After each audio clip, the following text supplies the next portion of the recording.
Imagine só, o dia mais feliz da sua vida, aquele que você sonhou desde criança, se transforma em um pesadelo do qual não há como escapar. E se você descobrisse que a mulher que deveria acolhê-la como filha planejava tirar sua vida justamente na hora do brinde? Essa não é a trama de um romance gótico, mas uma história real, oculta por décadas nos arquivos poeirentos da Rússia Imperial, que só agora vem à tona, graças a documentos recém-desclassificados. Tudo começou em 1869, em Briansk, uma cidadezinha provinciana onde os segredos se enterravam tão fundo quanto as raízes das árvores da floresta local. No centro dessa tragédia estava Anastácia Ivanovna Sokolova, uma jovem de 18 anos cuja beleza era tão impressionante quanto sua origem modesta. Seus cabelos, castanhos, longos e sedosos, emolduravam um rosto pálido de olhos cinzentos que pareciam guardar mistérios. Mas seu coração pertencia a apenas um homem, Mikhail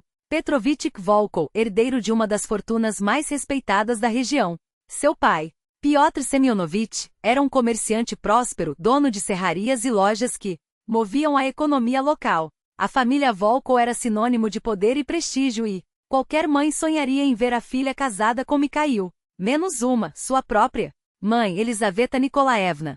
Elizaveta era daquelas mulheres que comandavam o lar com mão de ferro e um orgulho que não cabia nas quatro paredes da mansão. Quando Mikhail apresentou Anastácia à família, o argelou. A matriarca mal disfarçou o desdém, lançando à moça um olhar que valia mais que 1000 palavras de desprezo. Como meu filho pode se rebaixar a uma união com essa coisitinha? Teriam sido suas palavras, segundo o depoimento da irmã mais nova de Mikhail, Ekaterina, que testemunhou a cena.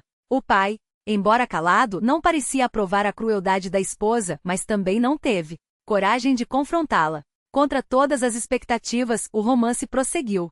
6 meses depois, Mikhail anunciou o noivado. Piotr, vendo a felicidade genuína do filho, abençoou a união. Elizaveta, porém, ferveu por dentro. Sabendo que não poderia desafiar abertamente o marido e o herdeiro, engoliu o veneno do ódio em silêncio, enquanto planejava servir outro tipo de veneno. 3 meses antes do casamento, algo estranho começou a acontecer. Elizaveta passou a frequentar assiduamente a farmácia do comerciante Stein, na rua Moscovaia. O farmacêutico Friedrich Einstein, em seu depoimento à polícia, revelou que a senhora Volkov demonstrara um interesse suspeito por substâncias tóxicas, especialmente arsênico. Ela insistia que precisava de algo forte contra os ratos que infestavam nossos armazéns, contou. Avisei dos perigos, mas ela garantiu que tomaria todos os cuidados. Sob a desculpa de uma praga inexistente, Elizaveta adquiriu uma quantidade letal do pó branco. Enquanto os preparativos para o casamento avançavam a todo vapor, Elizaveta surpreendeu a todos ao se envolver pessoalmente nos detalhes da recepção. Escolheu o cardápio, supervisionou a decoração, agiu como uma anfitriã perfeita. Uma semana antes da data, porém, uma empregada chamada Daria flagrou algo inquietante. Late da noite, viu a patroa escondendo algo em seu quarto. Curiosa, ao arrumar o ambiente no dia seguinte, encontrou uma pequena caixa dentro do estojo de joias. Dentro, um pó branco, semelhante a açúcar refinado. Pensei que fosse algum creme importado que a sinhá usava no rosto, confessou Daria mais tarde. Cheirei, mas não tinha odor. Não ousei provar. Chegou então 15 de maio de 1869. O sol brilhava como um presságio de felicidade. Sobre Briansk, Anastácia, vestida em um vestido branco feito sob medida pela melhor costureira da cidade, parecia uma visão celestial. Mikhail não tirava os olhos dela, e os convidados murmuravam sobre o casal perfeito. A cerimônia na catedral correu sem imprevistos. Depois, todos se dirigiram à mansão Volkov, onde uma mesa farta os aguardava. Elizaveta, trajada em um vestido azul escuro com rendas caras, recebia os convidados com um sorriso que não chegava aos olhos. Durante o jantar, Anastácia mal tocou na comida. Nervosismo de noiva, pensaram todos. Quando chegou a hora da sobremesa, um bolo de casamento e uma geleia de frutas, Elizaveta se aproximou da nora com uma pequena tigela de cristal. Este é um doce especial, preparado segundo uma receita antiga da nossa família, anunciou em voz alta para que todos ouvissem. Temos o costume de que a noiva prove primeiro, como símbolo de uma vida doce que os espera. Anastácia, desejosa de agradar, aceitou a tigela. Dentro, uma geleia com minúsculos grânulos brancos. É açúcar cristalizado, explicou Elizaveta. A jovem levou uma colherada aos lábios. O que se seguiu foi cenas de horror que marcariam para sempre aqueles que testemunharam. Anastácia levou as mãos à garganta, emitindo um som gutural. Seu rosto se contorceu em agonia, os olhos arregalados de terror. Tentou se levantar, mas as pernas falharam, e ela desabou no chão, derrubando copos e pratos. Mikhail correu para socorrê-la, mas já era tarde. O corpo da noiva se sacudia em convulsões, espuma escorria de sua boca, os olhos reviraram. Um grito ecoou: chamem um médico. O doutor Stepan Arkadyevich Lebedel, que estava entre os convidados, apressou-se em examinar a jovem. Em minutos não havia mais nada a fazer. Não houve dúvida. Era envenenamento, escreveu Lebedel em seu relatório. Os sintomas eram claros: dor aguda, espasmos, espuma na boca. E aquele cheiro, adocicado nos lábios. Reconheci imediatamente. Arsênico. Um veneno que, em pequenas doses, tem gostoceiro quase imperceptível. O salão mergulhou no caos. Convidados correndo em pânico, mulheres desmaiando, homens exigindo a polícia. Mikhail, em choque, seguiu a esposa sem vida, enquanto a verdade começava a se revelar como uma mancha de sangue em um vestido de noiva. Mikhail afundava-se no desespero, abraçado ao corpo sem vida da esposa, repetindo seu nome como uma prece desesperada, como se o som de sua voz pudesse, por milagre, fazê-la abrir os olhos novamente. Petróleo Semyonovitch, pálido como um sudário, permanecia imóvel junto à parede, os lábios trêmulos, incapaz de articular uma só palavra. Apenas Elizaveta Nikolaevna mantinha uma calma perturbadora, quase obscena, enquanto recolhia meticulosamente os cacos de porcelana do chão, como se aquele gesto pudesse restaurar a ordem em meio ao caos que ela própria havia orquestrado. A polícia chegou meia hora depois, mas o veredicto do Dr. Lebedel já ecoava pelas paredes da mansão: envenenamento. Ele insistiu que os restos da ceia fossem preservados para análise, com atenção especial ao misterioso que Elizaveta servirá à noiva. No entanto, quando os investigadores procuraram pela tigela de cristal, que continha os últimos vestígios da iguaria, ela havia desaparecido, como se o próprio ar a tivesse engolido. O investigador Ivan Dmitrievich Karpov, homem de olhar penetrante e métodos implacáveis, assumiu o caso com a precisão de um cirurgião diante de um corpo aberta. Seu primeiro ato foi isolar cada convidado em cômodos separados, cortando qualquer possibilidade de conluio. Um a um, foram chamados para depor, e as contradições começaram a surgir como rachaduras em um espelho. Mikhail, ainda atordoado pela dor, mal conseguia formar frases coerentes. Lembrava-se apenas de que a mãe oferecerá a Anastasia um doce especial, algo que nunca vi antes. Questionado sobre tradições familiares ligadas àquele manjar, negou com a cabeça, os olhos vazios. Nunca ouvi falar de tal costume. Minha mãe, ela inventava muitas coisas, mas isso era novo. Petróleo Semyonovitch corroborou a versão do filho, embora suas palavras carregassem um peso sombrio. Elizaveta sempre foi inventiva nos afazeres domésticos. Mas nos últimos meses, ela mudou. Trancava-se no quarto por horas, sussurrava consigo mesma, como se guardasse segredos que nem as paredes deveriam ouvir. Quando chegou a vez de Elizaveta Nikolaevna, ela entrou na sala com a postura ereta de uma rainha deposta, mas ainda convencida de seu direito ao trono. Negou tudo. Disse, era uma receita ancestral, transmitida por sua avó, nenhum veneno fora adicionado. A pobre menina devia ter o coração fraco, murmurava, os dedos brincando com o crucifixo no pescoço. Mas foi quando Karpov mencionou a tigela desaparecida que sua máscara finalmente tremeu. Um rubor subiu por seu rosto, seguido de uma palidez mortal. Deve ter se quebrado na confusão.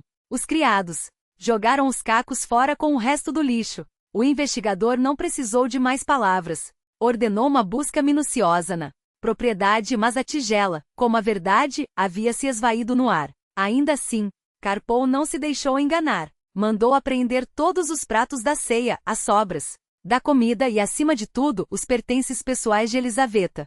Foi em seu quarto, escondida dentro da caixa de joias que a criada Dária mencionara, que encontraram a prova irrefutável, uma pequena caixa de prata contendo um pó branco fino como neve, mortal como silêncio. Friedrich Stein, o farmacêutico da cidade, confirmou o pior sob o olhar severo do Dr. Lebedel. Arsenito. MY em alta concentração. E esta caixa, sua voz falhou.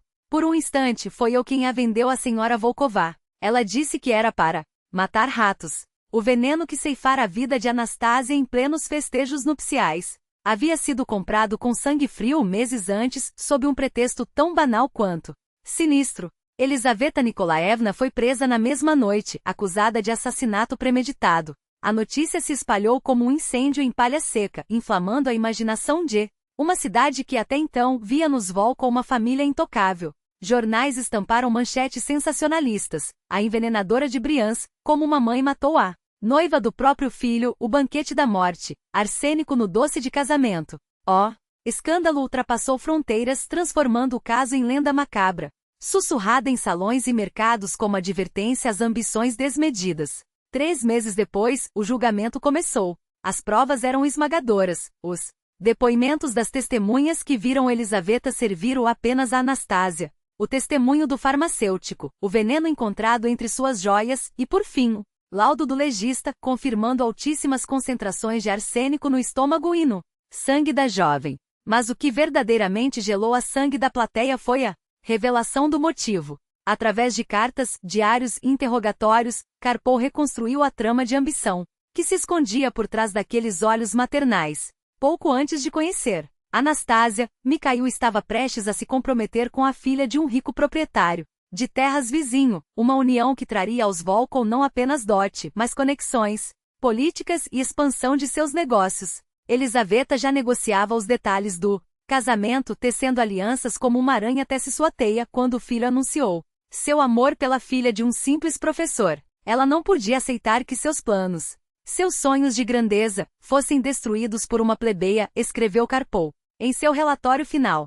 Sua arrogância cegou. Ela preferiu ver a filha de um professor morta a ver seu filho casado com ela. Mesmo diante das evidências, Elizaveta manteve sua farsa até o fim. No tribunal, repetia como um mantra que era vítima de uma conspiração, que Anastasia devia ter alguma doença oculta, que o veneno fora plantado. Mas suas palavras soavam ocas, engolidas pelo peso das provas e pelo nojo que agora inspirava. O veredicto foi unânime: culpada. A sentença, implacável: 15 anos de trabalhos forçados na Sibéria, onde o gelo e o isolamento fariam justiça onde a lei não podia.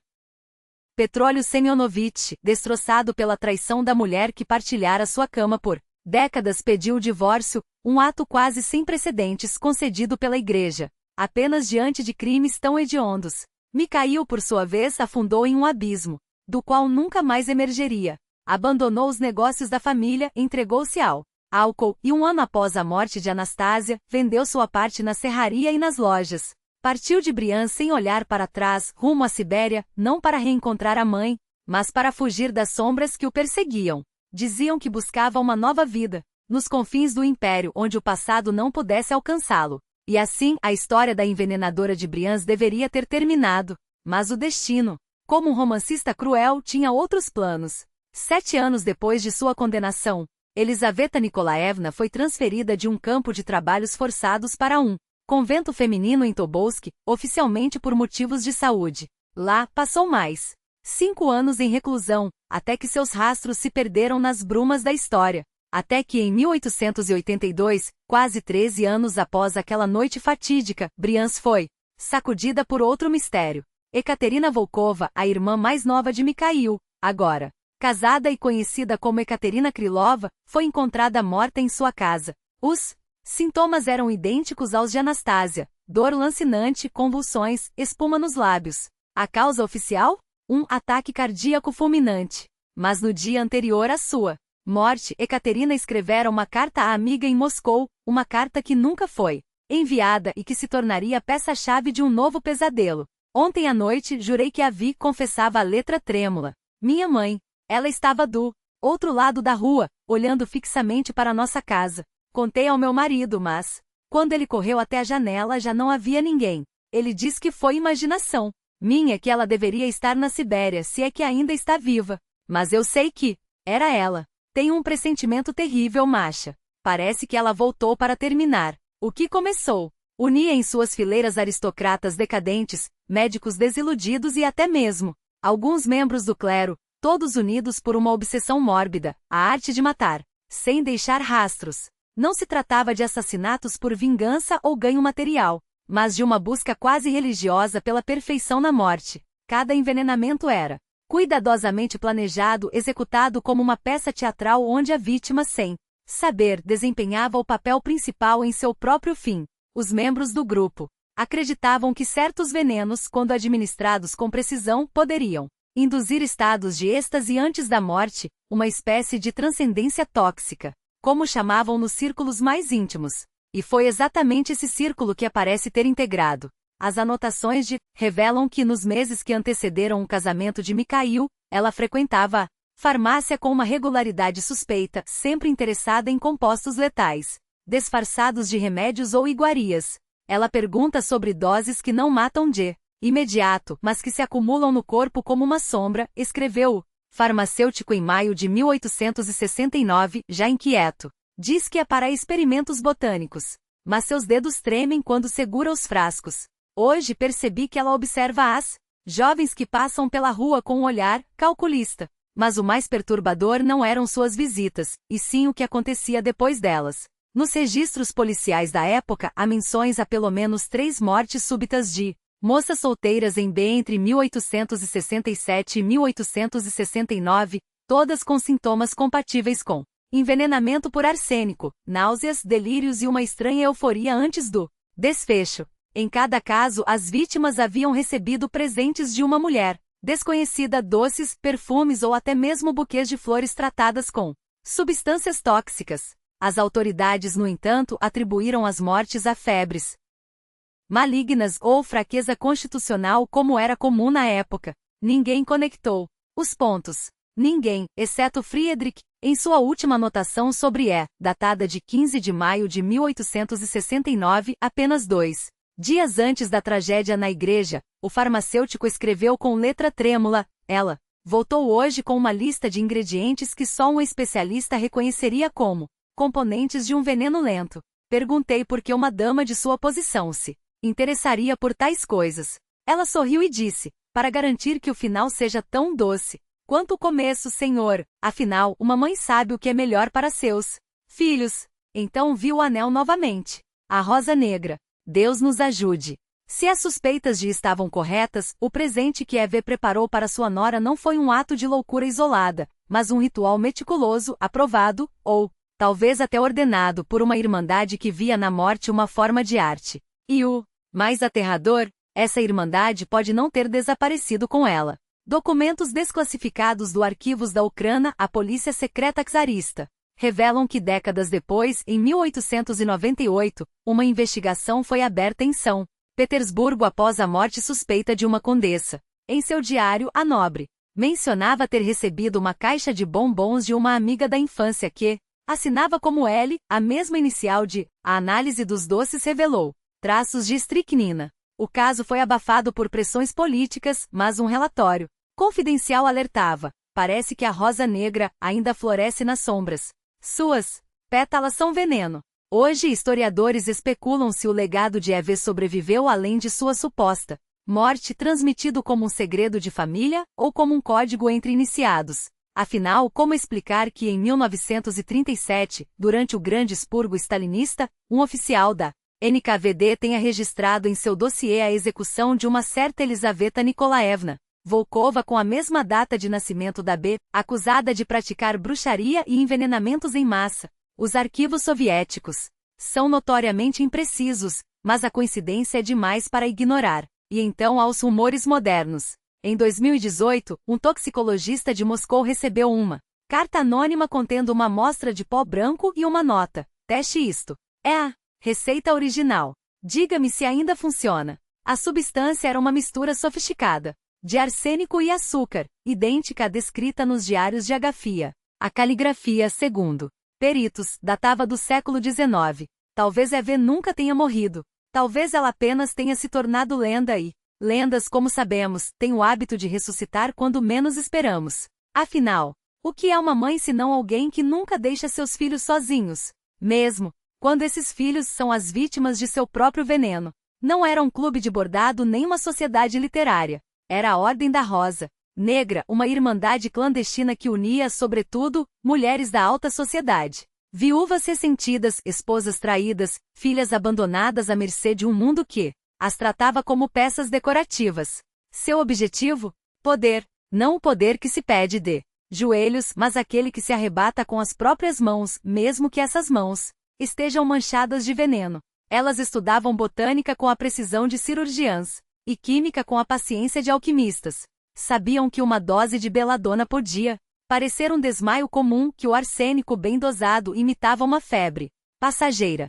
E acima de tudo, sabiam que a morte de um homem poderoso era, muitas vezes, a liberdade de uma mulher. Stein, em suas anotações febris, mencionava rumores sobre uma célula da Rosa Negra em Briansk, e não apenas lá. Havia sinais em Smolensk, em Kiev, em Moscou. Mas ele hesitou em falar. Depois que Elizabeth Volkova foi presa, o investigador planejou revelar tudo ao seu superior, Karpov. Na noite anterior ao encontro, alguém tentou desfigurar seu rosto com ácido. Ele escapou por pouco, mas o recado foi claro. Eles estavam observando. Vejo seus símbolos em toda parte, escreveu em seu diário, nas portas dos salões de chá, nas bainhas dos vestidos das damas, até nos doces servidos em bailes. Elas estão em todos os lugares. E eu sou o próximo. A história deu razão aos seus medos. Entre 1850 e 1900, a Rússia Imperial registrou uma onda anômala de mortes por envenenamento, jovens noivas, herdeiras recém-casadas, mulheres que de repente adoeciam após um chá com a sogra ou um doce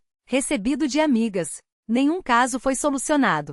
As investigações esbarravam em silêncios convenientes, em laudos falsificados, em testemunhas que misteriosamente mudavam de versão ou desapareciam. Coincidência? Ou a mão invisível de uma organização que operava há décadas na sombra? E então, ao caso de Elizabeth Volkova, ou melhor, de suas muitas encarnações. Oficialmente ela foi enviada para a Sibéria, onde teria morrido de um ataque cardíaco, em trânsito. Mas os registros do convento de Tobolsk contam outra história. 6 meses depois de seu falecimento, uma mulher chamada Elizabeth Sokolova, de maneiras aristocráticas e conhecimentos profundos em herbologia, apareceu no mosteiro. Durante 5 anos, ela administrou a farmácia do local, distribuindo remédios e, quem sabe, outros tipos de receitas. Até que certo dia evaporou-se. Sem rastro. Sem corpo. Como se nunca tivesse existido. Até que, em 1880, uma viúva chamada Elizabeth Voronova abriu uma confeitaria em Kazan. Seus doces eram obras-primas de geleias translúcidas, marmeladas com um brilho quase hipnótico. As jovens noivas da cidade adoravam. E uma a uma morriam. Sempre após visitar a loja. Sempre com os mesmos sintomas, náuseas, convulsões. Uma agonia que os médicos atribuíam à indigestão ou nervos frágeis. Nenhuma autópsia. Nenhuma investigação séria. Até que em 1883, quando a polícia finalmente começou a fazer perguntas, Voronova fechou as portas e sumiu. Rumores a colocaram em São Petersburgo, onde, sob o nome de Elizabeth Nikolskaya, tornou-se governanta de um alto funcionário. 1 ano depois, a esposa dele morreu. De causas naturais, claro. 6 meses depois, ele se casou com a governanta.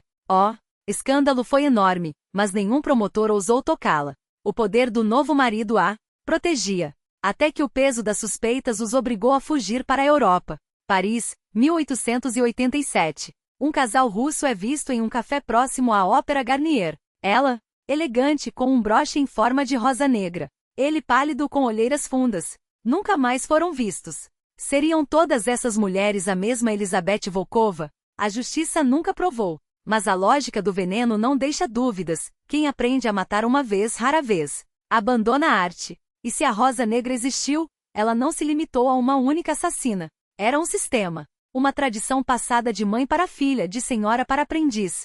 Como uma receita de família. Após a Revolução de 1917, a ordem supostamente desapareceu. Mas certos padrões não morrem com regimes. Em 1972, em Leningrado, uma mulher idosa, apresentando-se como parenta distante do noivo, ofereceu doces a uma noiva em seu casamento. A noiva não comeu. A empregada que provou morreu. O KGB investigou, mas a mulher havia desaparecido. Nos arquivos secretos, uma nota. Modus operandi compatível com casos pré-revolucionários. Possível ligação com a Rosa Negra. Não há mais nada a ser feito. Entre 1850 e 1990, mais de 200 mortes seguiram o mesmo padrão: noivas veneno, doces. De Moscou a Tbilisi, de Kiev a Vladivostok, a sombra da ordem se estendia. Não era uma epidemia, era uma caçada. E as caçadoras, sempre um passo à frente. A análise dos padrões revelou algo ainda mais perturbador: uma rede de cúmplices, meticulosamente organizada, cujos tentáculos se estendiam por décadas e fronteiras.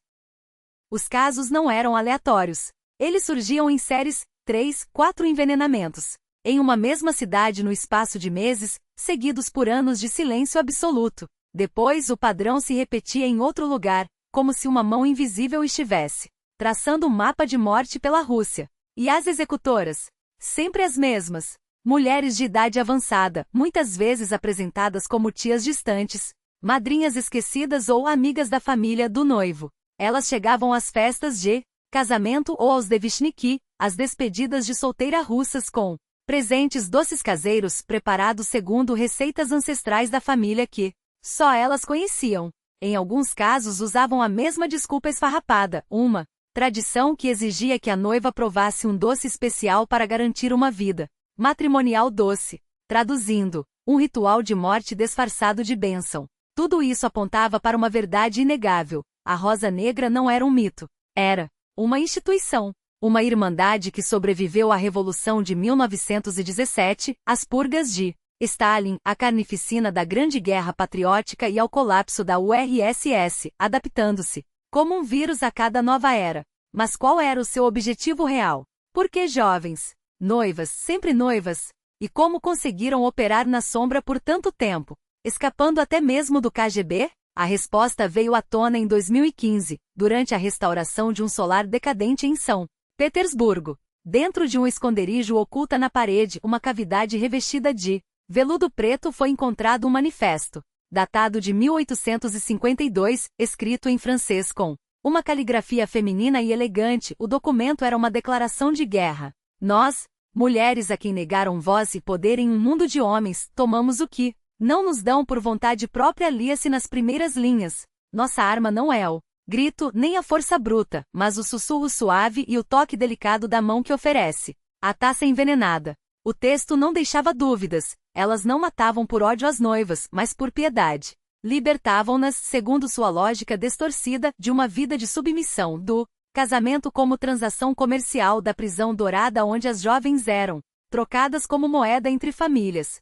Cada morte era um aviso, uma sociedade que vende suas filhas como gado merece colher o que semeia. O manifesto detalha ainda os rituais da Irmandade. O arsênico, o veneno perfeito. Barato, de sabor adocicado, fácil de dissolver em compotas e bombons, era a arma preferida. As células operavam em grupos de 5 a 7 mulheres, sem contato direto umas com as outras. A comunicação acontecia por meio de símbolos cifrados. Irmãs viajantes, mensageiras que cruzavam o império levando ordens e relatórios. Seu plano não era apenas vingança, mas revolução social pelo terror. Quando suficientes noivas caírem por nossa mão, profetizava o documento, os homens temerão casar seus filhos. Os pais hesitarão em entregar suas filhas. E o círculo vicioso dos casamentos forçados, baseados em interesse e não em amor, será quebrado. A frase final ecoava como uma maldição. A grande obra continua enquanto um único membro de nossa sociedade respirar. Nossas filhas e netas darão sequência ao que começamos, mesmo quando já não estivermos vivas. Essas palavras ganham um peso sinistro quando confrontadas com os fatos recentes. Em 2018, em Ekaterimburgo, uma idosa, apresentada como velha amiga da família do noivo, entregou a uma noiva uma caixa de doces caseiros durante o banquete. Os pais, desconfiados, enviaram as guloseimas para análise, arsênico puro. A mulher evaporou, deixando para trás uma identidade falsa. No mesmo ano, em Briansk, berço da lenda, uma exposição sobre a história da cidade exibiu uma foto antiga da família Volkov, tirada um ano antes do casamento envenenado de 1848. Na manhã seguinte, os funcionários do museu encontraram uma rosa negra seca, colocada sobre o vidro da moldura. Ninguém viu quem a deixou. Coincidência? Imitação? Ou a prova de que a rosa negra nunca deixou de existir? Apenas se adaptou, como sempre fez. A ciência oficial descarta a ideia. Historiadores argumentam que não há evidências concretas de uma organização contínua por mais de um século e meio. Para eles, os casos semelhantes são frutos do acaso, de imitadores inspirados pela lenda ou de histeria coletiva, um medo que se autoalimenta passado de geração em geração. Mas criminologistas e especialistas em crimes seriais discordam. As semelhanças são demais: o arsênico em doces de casamento, a farsa da tradição familiar, o sumiço instantâneo das assassinas. Há quem teorize que mesmo que a Rosa Negra original tenha se dissolvido, sua filosofia ressurge sempre que as condições sociais a fertilizam, quando o casamento se torna novamente uma jaula, quando as mulheres são reduzidas a peças em um jogo de poder masculino. O que resta é uma pergunta sem resposta: quantas noivas, ao longo de 170 anos, sorriram para a câmera em seus vestidos brancos sem saber que o doce em suas mãos era um bilhete de ida para a morte? E quantas hoje ainda correm esse risco, enquanto uma sombra em forma de rosa negra paira sobre cada casamento, esperando o momento certo para florescer? Estranhamente, até hoje persistem sussurros sobre antigas tradições familiares, ligadas a doces, especialmente geleias e marmeladas. Quando questionadas sobre a origem dessa desconfiança, as pessoas costumam desviar o olhar, murmurando algo vago: ouvi uma história antiga, minha avó sempre alertava. Será mera coincidência? Ou o eco de um trauma coletivo que se recusa a ser esquecido? Uma advertência, transmitida de geração em geração como um aviso cifrado: cuidado com os presentes de casamento, sobretudo aqueles oferecidos com um sorriso e a menção a uma tradição de família. E quem sabe, neste exato momento em alguma cidade russa, uma senhora de olhos bondosos e mãos trêmulas não esteja preparando seus doces especiais, seguindo uma receita que carrega há décadas. Um anel com o discreto símbolo de uma rosa negra brilha em seu dedo, herança de um passado que ela talvez nem compreenda por completo. Em 2020, o historiador e criminalista Andrei Vassiliev lançou A Rosa Negra, a Sociedade Secreta das Envenenadoras na Rússia, obra que sacudiu os alicerces da academia. Baseado em arquivos inéditos, depoimentos e padrões criminológicos, Vassiliev reconstruiu a trama de uma organização que por mais de um século agiu nas sombras com uma precisão cirúrgica. Alguns estudiosos aplaudiram sua tese como a peça final de um quebra-cabeça macabro. Outros, porém, acusaram-no de sensacionalismo, de forçar conexões onde só havia coincidências. Mas até os céticos não puderam negar um fato: a história da envenenadora de Briançon e da suposta Rosa Negra é um fenômeno único na criminação mundial, seja como uma rede orquestrada ou como uma série de imitações inspiradas por um mesmo ódio. Seu legado é inegável. O mais perturbador: após a publicação do livro, a realidade pareceu confirmar suas páginas. Em várias cidades russas, grafites de rosas negras surgiram nas paredes de igrejas onde se realizavam casamentos. Em Nizhny Novgorod, uma idosa foi detida ao tentar entrar em uma recepção nupcial com uma caixa de doces caseiros. Análises revelaram arsênico em doses letais. A mulher, declarada mentalmente estável, repetia como mantra fragmentos de lendas urbanas sobre a Rosa Negra que havia lido online. Casos como esse reacenderam a fascinação pelo tema, e fóruns na internet multiplicaram-se, repletos de descendentes que juravam guardar segredos de família sobre o grupo. A maioria, claro, não passava de ficção ou histeria coletiva, mas alguns relatos, alguns detalhes eram demais para serem ignorados. Um usuário anônimo, por exemplo, compartilhou a história de sua trisavó, suposta integrante da Rosa Negra no início do século XX. Antes de morrer, a mulher lhe entregou um livro de receitas amarelado pelo tempo, onde, entre instruções para compotas e bolos, escondiam-se fórmulas de venenos disfarçadas de ingredientes. Peritos confirmaram: o papel, a tinta, até os métodos culinários descritos combinavam com a época. Pior, anotações nas margens sugeriam uma hierarquia sinistra. As iniciadas começavam com lições básicas, como dosar arsênico em doces sem alterar o sabor. Poucas chegavam aos níveis superiores, onde se revelava a verdadeira missão do grupo, porque a Rosa Negra não se limitava a noivas. Essa era apenas a face mais visível e simbólica de sua cruzada. Seus alvos incluíam tiranos domésticos, maridos que transformavam lares em câmaras de tortura, pais que vendiam filhas como mercadoria. Uma justiça paralela executada com a precisão de uma cirurgia e o silenciamento de um fantasma. Afinal, quem suspeitaria de uma vizinha que oferece marmelada Ou de uma tia que insiste em preparar o bolo de casamento como fazíamos antigamente. A pergunta que permanece é: quantas dessas mulheres eram vítimas de seu próprio tempo e quantas, ao contrário, eram as únicas a entender que certas tradições mereciam ser enterradas, mesmo que para isso fosse preciso envenená-las?